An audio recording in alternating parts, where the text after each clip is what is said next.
Danau, Mindanao. Ba, wala ba? Wala ba? Ikana sana?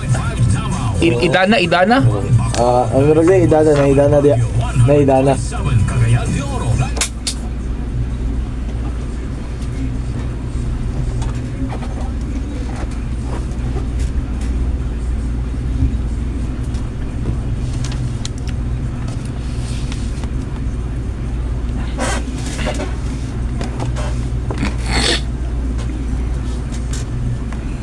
Naka-live na ta?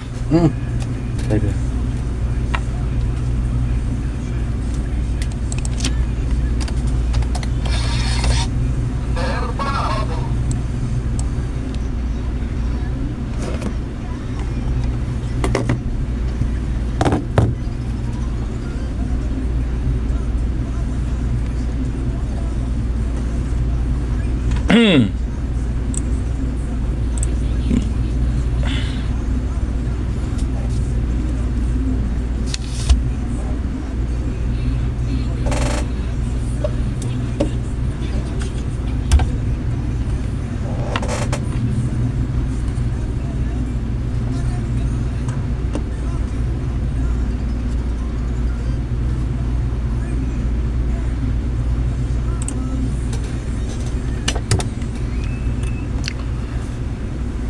What a wonderful Thursday morning.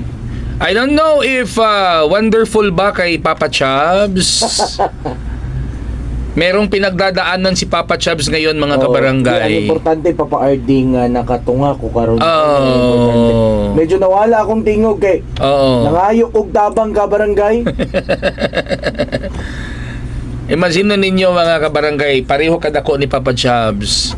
Nagsinggitag, tabang mga silingan! Nalako sa CR. Paki-explain. Ganong nangayog tabang si Papa Chubbs? Ani mga kabarangay. So, siyempre, sayo ta naligo. Ayun. And then to find out, daot day ang lock sa CR sa kundi puyan. Ganon? Tapos, ayun, paspas kay mga nahitabo. Di ko kagawas kabarangay. Busa panawagan sa talang mga landlady o sa mga landlord. Pagbutang siguro mo unsa ba doorbell din na. Pagbutang mo og extra nga cellphone sa CR or emergency button or para just in case na malakan makatawag sa CDRRMD. Or anyway, salamat din sa mga nag-rescue. Salamat kang Kapitan Jolito og Simer. Sipat na kanya. Asa mga nagtabang sa kapitan? Mga silingan lang. Mga silingan lang. Ako sa ganon. Abi po na ako og kanang naalanganin ka because traffic karon ang syudad. Mga kabarangay, muabutay si Presidente Bongbong Marcos Jr. sa dakbayan sa Cagayan de Oro. Ayun. Para sa kwani, bagong Pilipinas Service Fair. Agi na i-held. Tuluman ni ka venue, Papa Chubbs, na USTP. Manghatag og ayuda serbisyo, ayuda, cash. Kulba ni.